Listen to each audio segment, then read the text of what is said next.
The Washington National Cathedral, or the National Cathedral as it is commonly known, is one of Washington, D.C.'s historic landmarks. I will present two videos on the cathedral, one on the neo-Gothic cathedral, which highlights the architectural and art of this magnificent space, and the other on the beautiful grounds surrounding the cathedral. In addition, the video of the cathedral provides updates on the internal and external renovations. The link to the cathedral video appears here.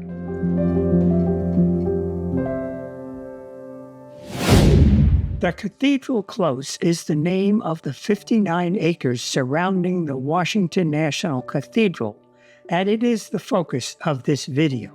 The land was originally a farm owned by members of the Nurse family. Joseph Nurse named the land Mount Alban in honor of the patron saint Alban, the first British martyr. In the mid-1850s, St. Alban's Church was built on a portion of the property where the National Cathedral would be built. This church remains on the property today.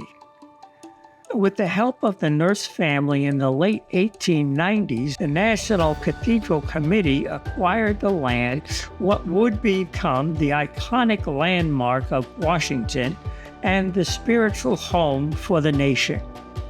The original plan for the Cathedral Close was developed by the famous landscape architect Frederick Law Olmsted, Jr. He worked on this plan from 1907 to 1927. The grounds consist of cultivated gardens, 5 acres of oak and beech forest, a terraced amphitheater, among other features that represent a rich landscape tapestry.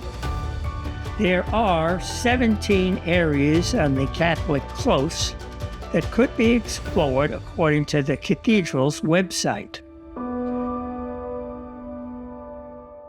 What follows is a tour of a few of the more notable features in the cathedral grounds.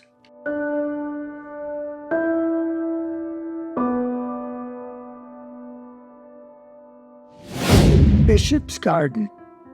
Bishop's Garden is a public space of serene beauty. It is inspired by medieval walled gardens with a terraced landscape that features sculptures nestled among the plants.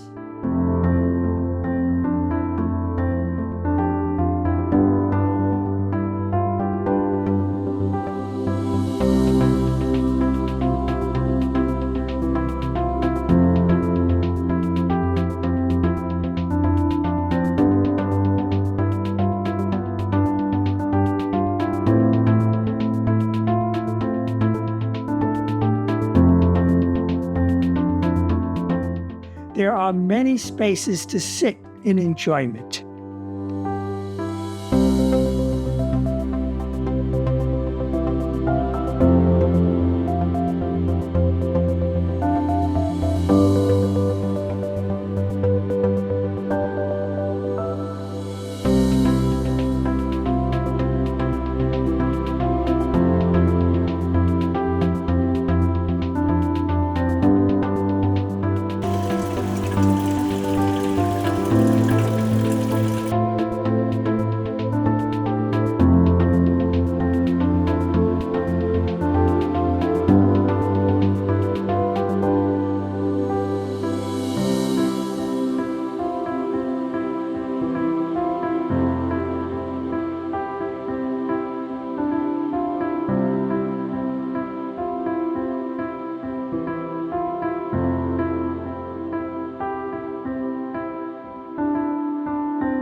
The Shadow House.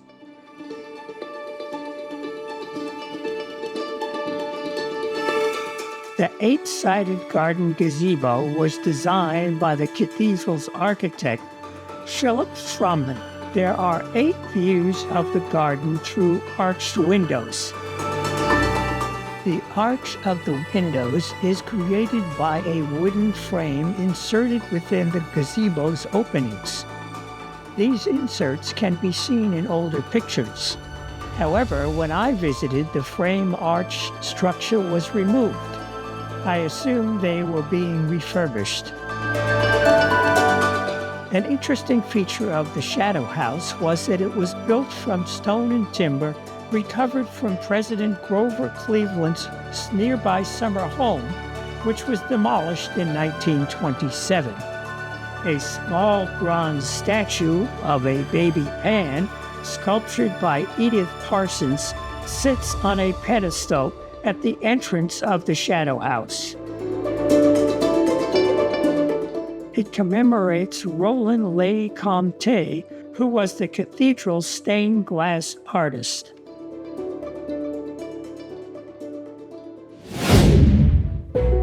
The Olmsted Woods.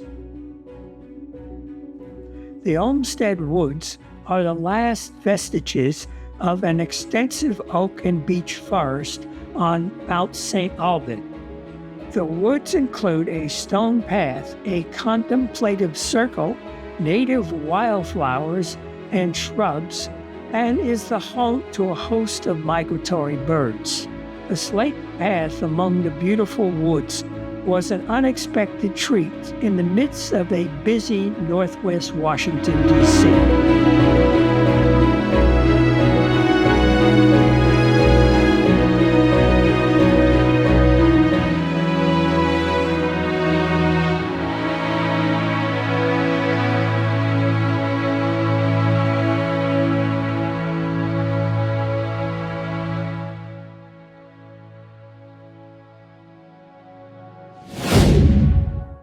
The amphitheater.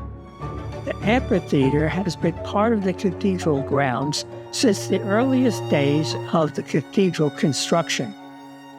Thanks to a restoration effort, this beautiful outdoor space of curved stone walls and grassy walkways is once again a setting for picnics, worship, contemplation, and performance. The Peace Cross. Located between St. Albans Church and St. Albans School, the 20-foot-tall Peace Cross is a Celtic cross formed from two pieces of limestone. It was erected to commemorate the end of the Spanish-American War. The Cathedral Garth and All Souls Memorial Garden. The Cathedral Garth is a peaceful place with a beautiful fountain designed by George Tessakawa.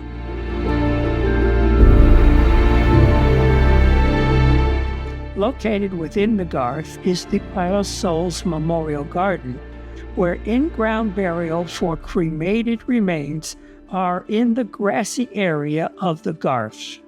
If you have the occasion to visit the National Cathedral, consider reserving some time to explore the many facets of the cathedral close.